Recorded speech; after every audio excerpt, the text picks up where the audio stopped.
kasi sa muka po, ilagan mga bombang nakatutok sa ulo mo.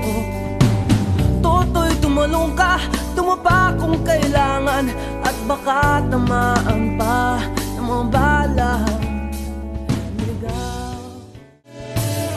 Toto'y makinig ka, huwag kang magpagabi, baka pagkamalangkat humandusay dyan sa tabi.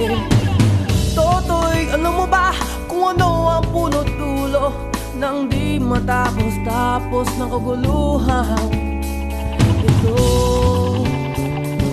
Hindi pula't dilaw, tunay na makalaban, ang kulay at tatak ay di siyang dahilan.